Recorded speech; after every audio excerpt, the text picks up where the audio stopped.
Howdy ho, America, and points beyond to the extremities of the cosmos. Here we are again with another Hightower Low Down Happy Hour. We welcome you to it, and we're going to get down tonight, and we hope you will get down with us as we visit with a key leader in the transformative victories that we have enjoyed as progressives in the great state of Georgia.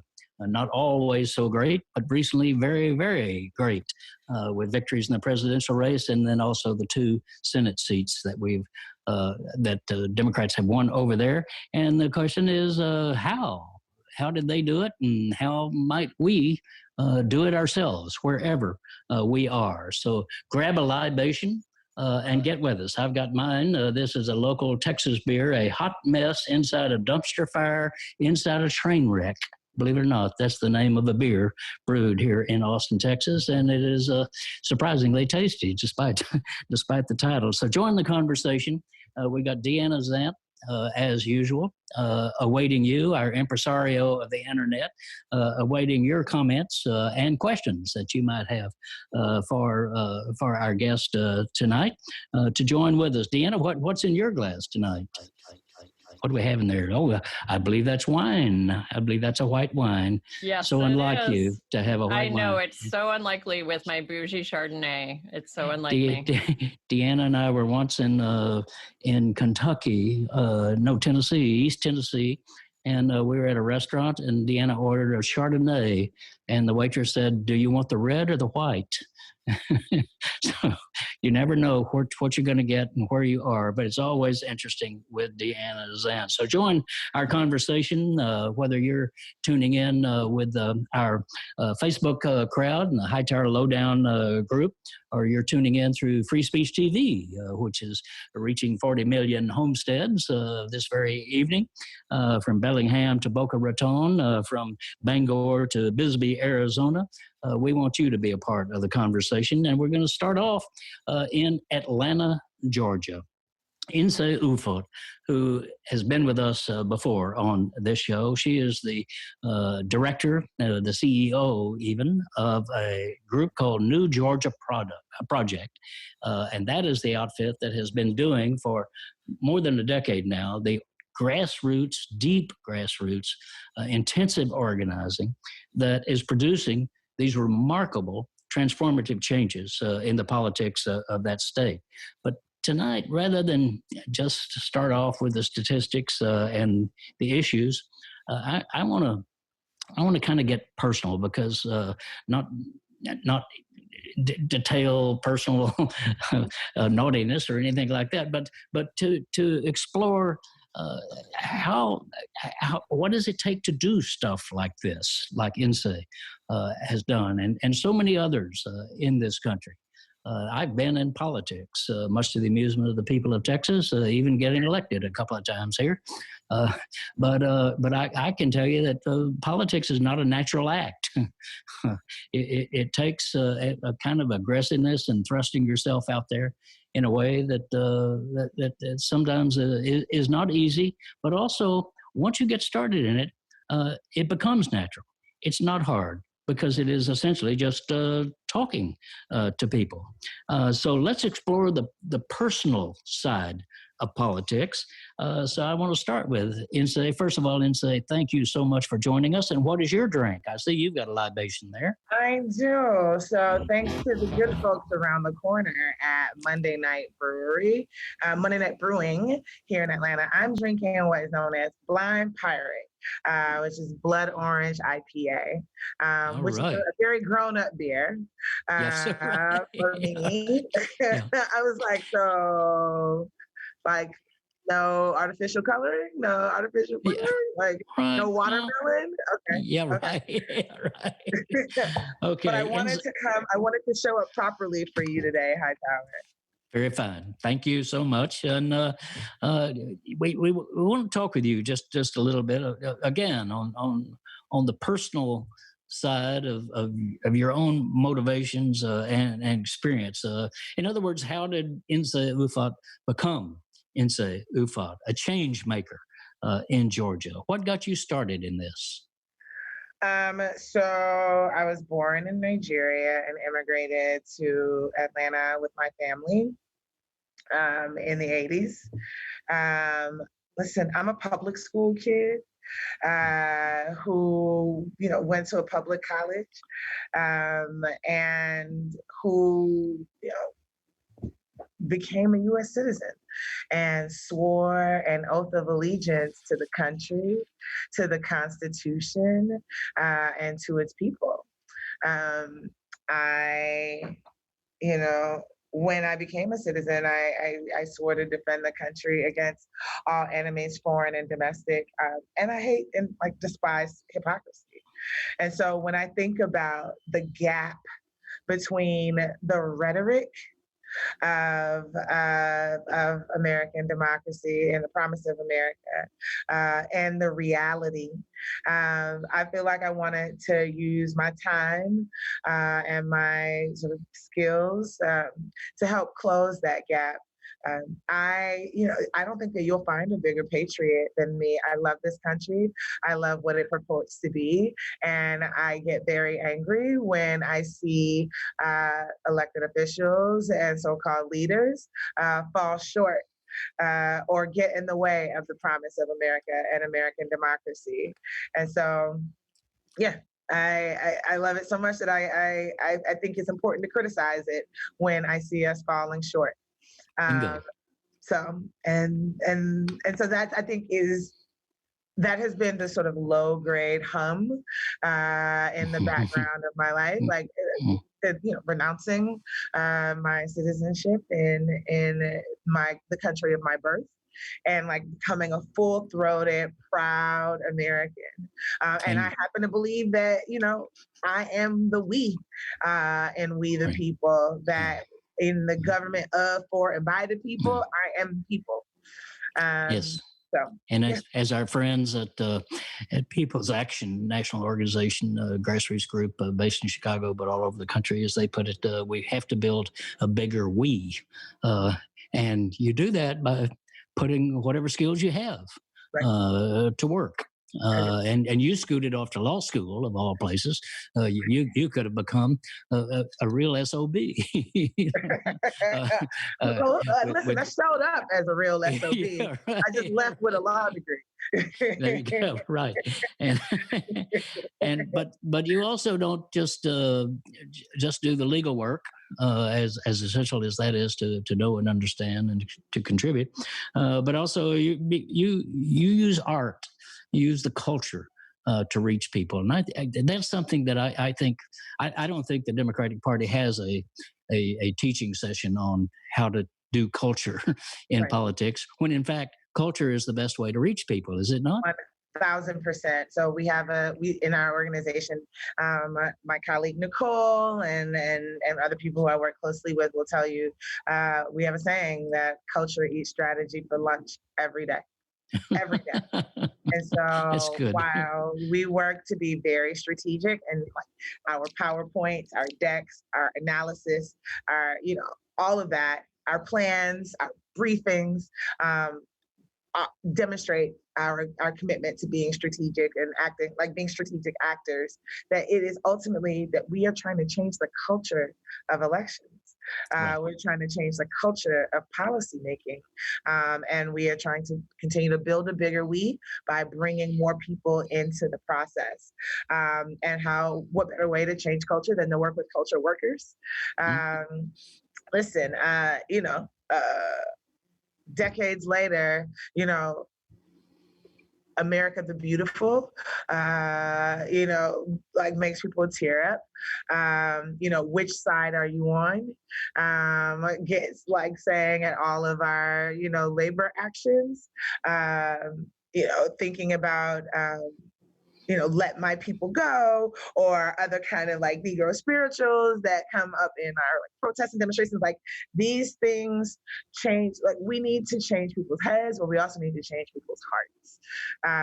And that is, I think, some of the most challenging, but also some of the most exciting work. Listen, Rosie the Riveter, people don't even know what it means. Gen Z has no idea. That's not true. Right. I mean, unfair to Gen Z. But images that are seared into our brains that become a part of our culture that tell a story, songs and music and movies, all of those things are enduring and they are lasting. They talk about, Will and Grace was this sitcom that was on network television and the impact that it had on the fight for marriage equality, right? Just normalizing it and showing, real queer life folks being regular. Yeah. And like fighting with their families and all of that. So, well, even I saw a piece today, I think the New York Times or somewhere, of Reverend Warnock, the new African American senator from Georgia that y'all just elected, who was humanized, if I can expand that word a little bit, by simply having a dog in his ads, showing that. I love this dog. I know. I mean, it's hard to attack you if you're holding a puppy in your hand, Well, listen, it didn't stop it's part of the message. It did not stop them from trying. But he has a beagle. Apparently, there's a history to that as well, that like people have fond memories of beagles and all of that. So yeah, sure. Yeah. Dog politics. Dog politics. I think that's important. All right. Let's. Deanna's got some folks who are calling in and commenting, and talk to us, Deanna. We have folks from everywhere, as always, which I really, really love. We've got Columbus, Nebraska. We've got Kempner. We've got Norman, Oklahoma. We've got, I know, like this whole central, just right down the middle. Yeah, down the middle. That's the prairie is alive. The prairie is alive tonight. We actually do have one question from Joseph Guadagno asking, and I think y'all are going to get to this, but he wants to know if y'all are in the fight to end the 60-vote supermajority in the Senate. The filibuster. Yes. What do you say? You're going to do that, aren't you? Isn't that a next step for the Georgia Voter Project? I mean, I would argue that there are a few things that are more essential to getting a working families agenda passed over the next, let's be honest, 18 months. And Mitch McConnell, over Mitch McConnell. Right, over Mitch McConnell, 100%. I don't, then getting rid of the filibuster, right? The idea, like we are looking for a simple majority in order to pass these things. Because here's the thing, when when President Biden and Vice President Harris came to stump for Reverend Warnock and for John Ossoff, and barnstorming through South Georgia and Savannah and other places, they didn't say vote for Warnock, vote for Ossoff. We still won't get anything done because we need 60-vote majority. They said, if you give us a 50 vote majority, 50+1, with Vice President Harris being the tiebreaker, we're going to fight for Georgia families. We're going to fight for American families. Right. And so whatever needs to happen in order to demonstrate that that is a reflection of the will of the people, I think needs to happen in any role that New Georgia Project can play to push that forward, is one that we're willing to play. Like, I think it is that essential. If we can't get the John Lewis Voting Rights Restoration Act passed, then we are in a world of hurt. We're in a world of trouble, and the 2022 midterms are going to be bloody. And that's not going to happen by turning to the lobbyists and the movers and shakers inside Washington, D.C. We have to take this to the countryside, and as you indicate, the people themselves would say, well, yeah, I mean, the majority is supposed to rule. We're supposed to have a majority decision here. And I want to go into some of the political work that you do, because it's not just running ads, very little of that. And it's not having confabs and conferences and this sort of BS that passes for politics in our country. It's going right to the people themselves. We have a little musical interlude that I'd like to offer here, along with some of what the work that you people are doing right there in Georgia. Okay. Around gotta change around here. Can't go on this way. Things gotta change around here. Say it loud, say it clear. Things gonna change around here. There it is. That's the kind of grassroots. I mean, politics is, again, is not as Nse puts it, is not strategy. It is culture, and that means getting out there with the people themselves where they are. In a cultural kind of way. So, talk to me a little bit, Nse, about because y'all have got a front porch political strategy where you don't just survey people with little mailer opinion pieces or even phone opinion pieces, but you go on their front porch and you have lengthy conversations with them. How has that changed your perception of what politics is and the possibilities of politics?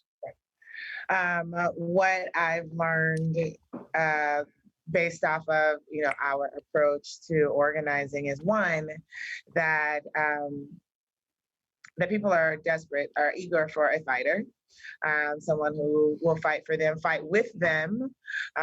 Also, two, I used to think like voter apathy, not a real thing.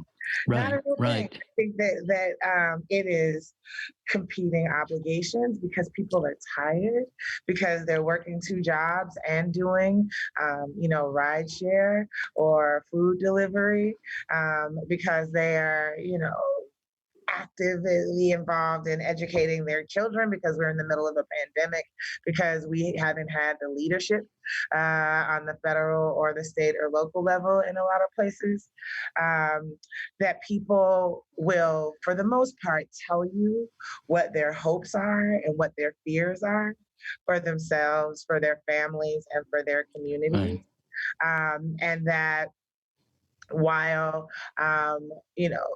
these really well-paid media consultants, et cetera, political consultants will have you focus on wedge issues and the issues that divide us, and they are designed to sort of, fan the flames that that are lit in each of us, that ultimately talking about bread and butter issues is a great way to start.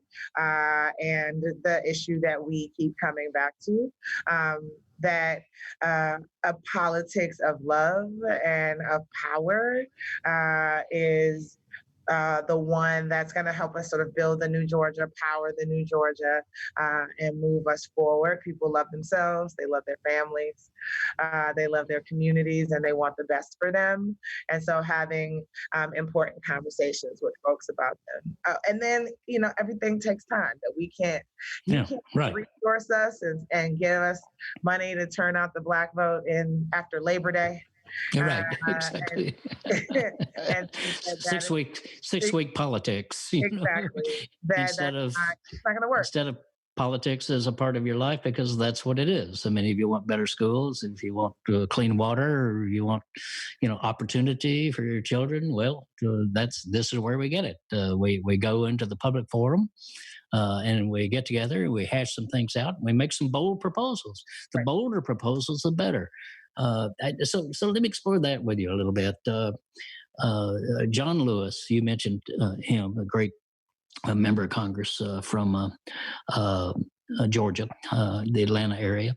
It was my privilege to know him a little bit and to travel and do a little politicking with him. It's a lot of fun, despite his seriousness, and his earnestness, his intensity about change. Change has got to come. After all, this is a guy who had his head bashed in at the Edmund Pettus Bridge in Selma in the 1960s. So he's been there. He doesn't have to have a credential. He doesn't need a voting card, as far as I'm concerned. The kids like to say that he had receipts. Yeah, right. John Lewis had all his receipts. Yeah. So John said in his last message to mainly to progressives, but to the public at large, was that we have to be daring. We have to get out there. We have to really fight for our democratic values to be implemented, not honored in some holiday, but to be implemented. And to do that, we have to get in good trouble. He said, good trouble, necessary trouble. What does that mean to you?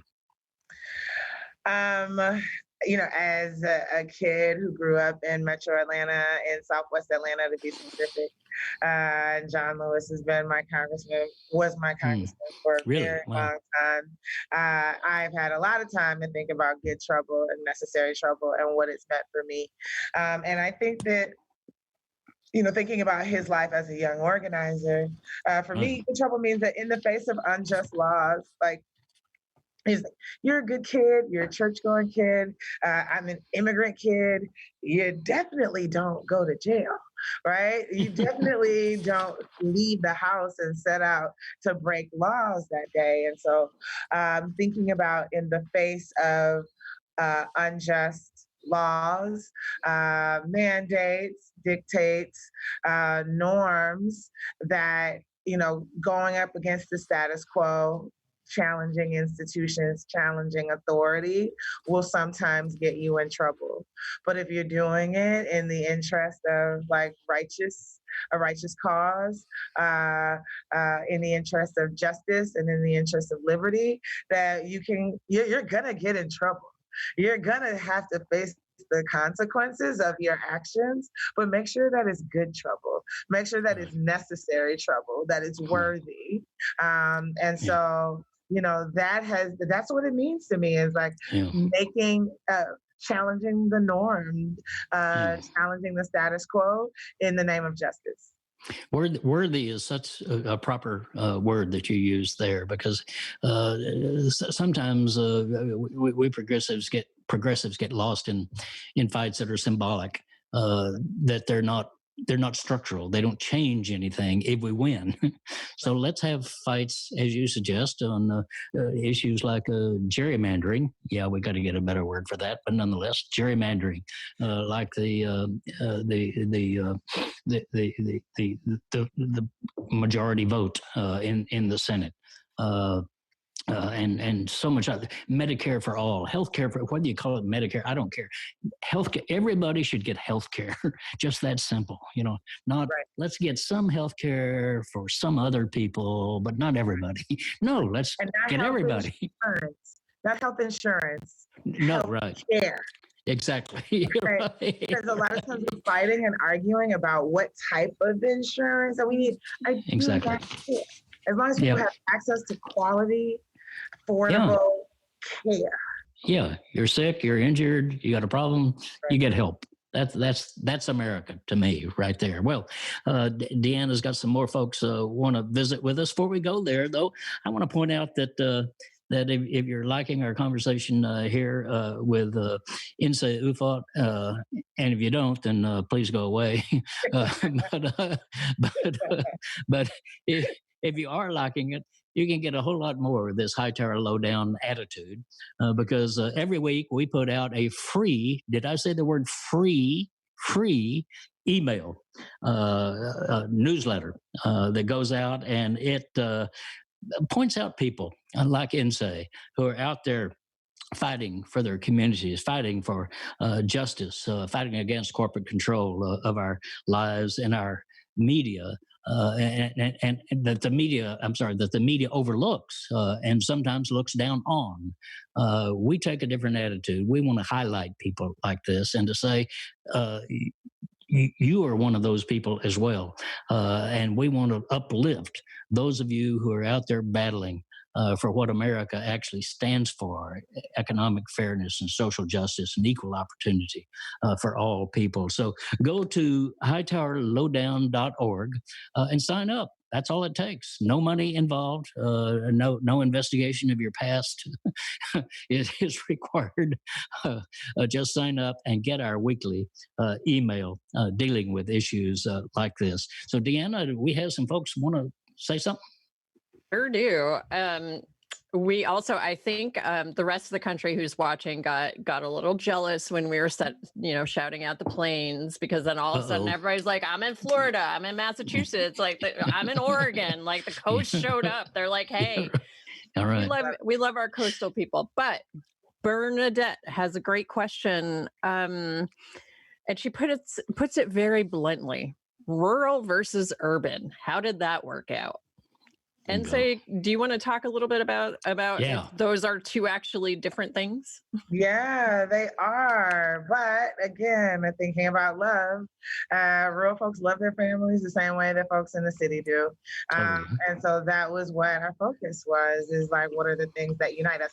But not in like the cheesy, corny way that forced unity that doesn't like recognize or acknowledge our humanity. But, so couple things that you should know. We're gonna do a little Georgia trivia. So one, I think that oftentimes, and let's like unpack it. When people talk about rural voters, a lot of times it's code for white conservatives, and that is not the case in Georgia at all. Not only are there tons of white progressives living, loving, raising their families in rural parts of the state, but we have what is known as Georgia's rural black belt.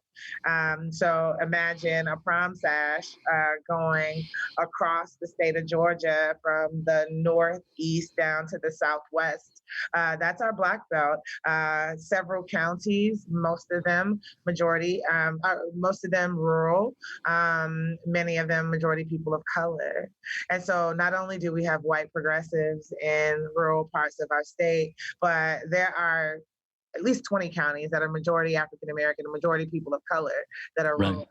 And so, and talk about those poultry workers who are out there from Latinx people. Absolutely. Who are out there as well. It's a dynamic world we're living in. Absolutely. And the stereotypes don't fit.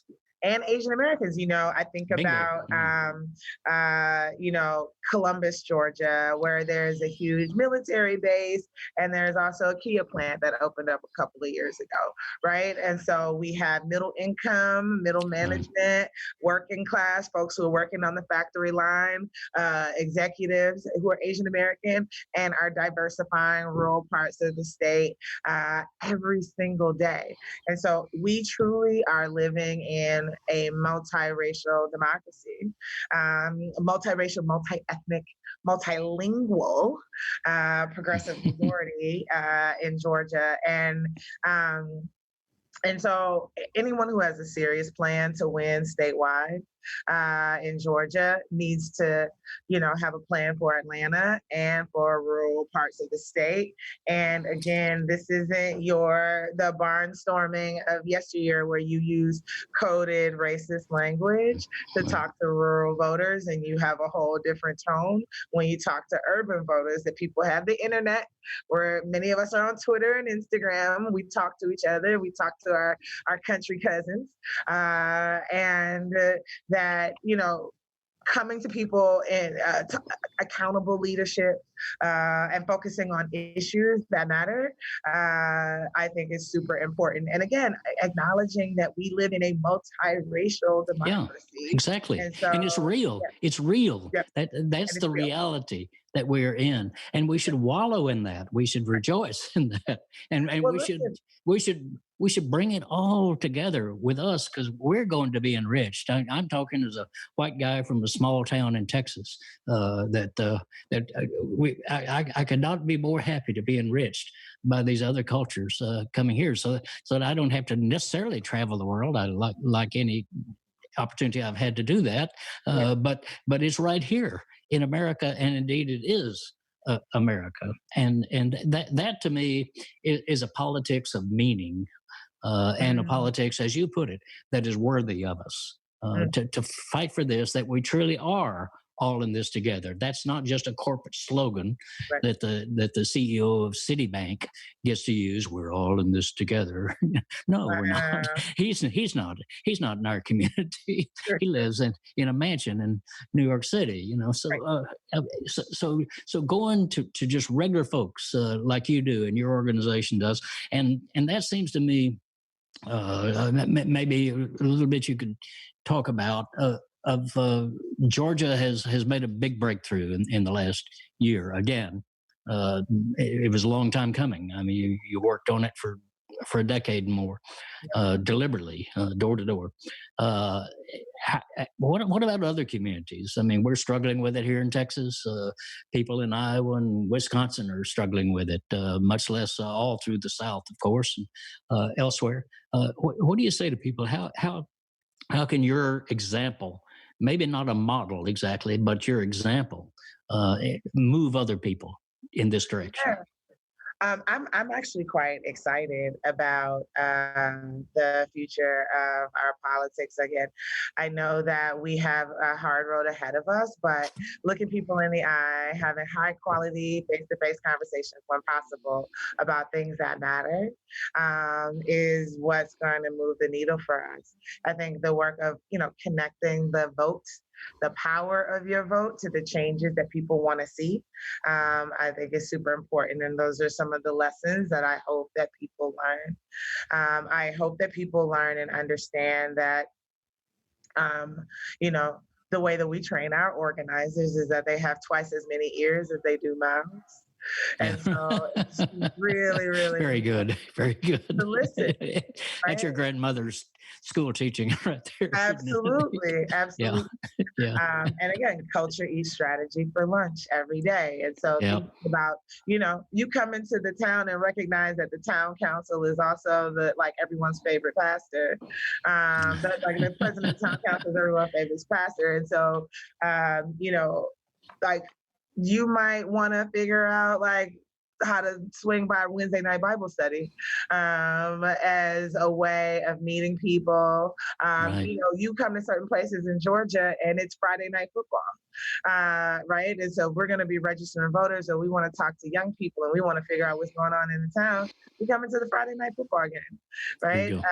So in some communities, right, it's the Friday fish fry, right? And so understanding culture, understanding that,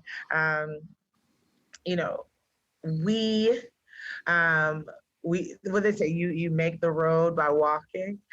So we're building the Georgia that we want to live in by being honest with each other, building relationships, building community, talking about the fact that we need each other, that we're interconnected, recognizing that we aren't saviors. We aren't there isn't a Calvary that's going to come over the hill. Right, that we are the ones that we can we're it.